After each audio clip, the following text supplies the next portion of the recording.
In this video, we will be assembling the Spyker ErgoPro 50-pound Ice Melt Winter Spreader with Variable Deflector. Tools required for assembly: a 1/2-inch wrench and socket, a 7/16" wrench and socket, and pliers. Step 1. Setting up for assembly.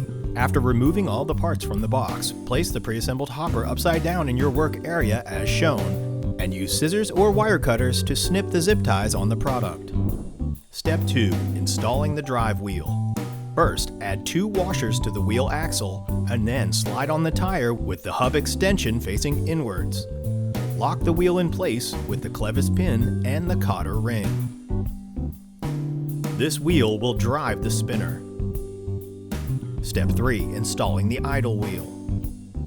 Add 1 washer to the wheel axle on the other side, then slide on the tire with the extension facing in, and add an additional washer to the axle. Note, if necessary, you can use an additional washer to reduce any play in the axle. Secure the second wheel in place with the RU ring locking pin. Step 4. Adding the stand. From the inside, pass 1 bolt through the hole in the back of the frame and through the bent end of the stand, with the stand oriented towards the wheels. Then repeat this step on the other side by running a bolt from the inside of the frame through the hole in the back of the frame and the hole in the bent end of the stand, and securing in place with a lock nut. Tighten completely with a 7/16" socket and wrench. Now flip the spreader over to rest on its wheels and stand. Step 5. Adding the handle. Note, the bolts that attach the handle to the frame are already installed into the frame. These will need to be removed to install the handle. Remove the hex head bolt, washers, and lock nut from the inside of the frame. Then, from the inside, run the carriage bolt through the slotted hole in the frame and add a washer with teeth to the end. Then pass the bolt through the top square hole in the handle frame. Add a washer and a nylon lock nut to the end, loosely securing in place by hand or using a 1/2-inch socket wrench. Do not fully tighten just yet. Then repeat this on the other side, running a carriage bolt through the slotted hole in the frame, then adding a washer with teeth to the end of the bolt, and passing the bolt through the square hole in the handle frame. Adding a washer and a nylon lock nut, and loosely securing by hand or with a 1/2-inch socket wrench. Step 6. Securing the lower handle. Add 1 washer to a hex bolt, and starting from the outside edge, run the bolt through the circular holes of the lower handle frame and bracket. Then add another washer to the bolt and loosely secure with a nylon lock nut by hand or using a 1/2-inch socket wrench. Repeat this step on the other side, adding 1 washer to a hex head bolt, and starting from the outside edge, running the bolt through the circular holes of the lower handle, the frame, and the bracket, adding another washer to the end of the bolt from the inside, and loosely securing a nylon lock nut in place by hand or with a 1/2-inch socket wrench. Do not fully tighten just yet. Step 7. Adding the handle weldment. Line the holes in the bottom of the handle weldment up with the holes in the lower handle tubing. Then secure the handle in place by running 4 hex head bolts through the handle ends from the outside. Add 4 nylon lock nuts to the inside of each of the bolts and fully tighten each of the 4 bolts to secure the handle weldment to the lower handle tubing with a 7/16" socket and wrench.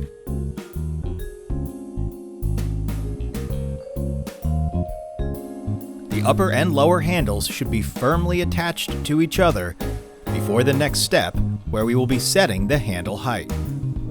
Step 8. Determining the handle height. At this point, you will determine the angle or height that you will want your handle to be. The handle on the ErgoPro spreader can be set for different user heights. At the highest point, the handle will be 36 inches off the ground. At the lowest point, the handle will be 32 inches off of the ground. We will be setting the handle in the middle at 34 inches off of the ground. After the most ergonomic handle angle is determined, tighten the hardware from steps 5 and 6 completely with a 1/2-inch wrench and socket. Also note that the handle height can be adjusted at any time by loosening the lower pivot bolts and the upper bolts in the slotted holes, adjusting the handle to the new height, and then retightening the upper bolts and then the lower bolts to secure the handle in the new position. Step 9. Adding the control lever stop. Note, the orientation is very important on this step. The control lever stop needs to be centered over the 3 holes on the right side of the handle, the same side as the on-off sticker.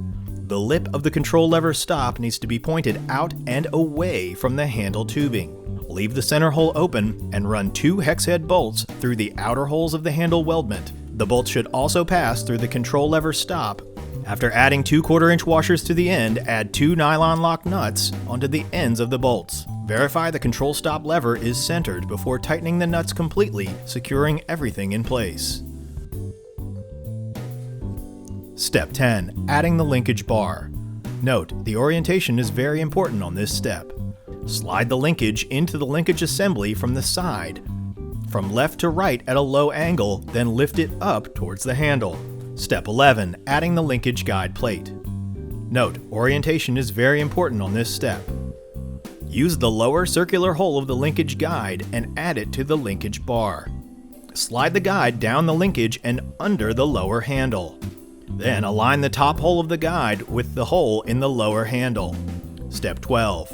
Insert a hex head bolt through the hole in the top of the lower handle and the linkage guide. The bolt should pass through the oval hole of the linkage guide. Add a washer and loosely secure with a nylon lock nut.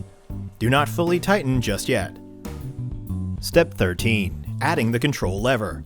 At a sideways angle, slide the bottom hole of the control lever onto the linkage bar. Twist the control lever towards the hopper and then up.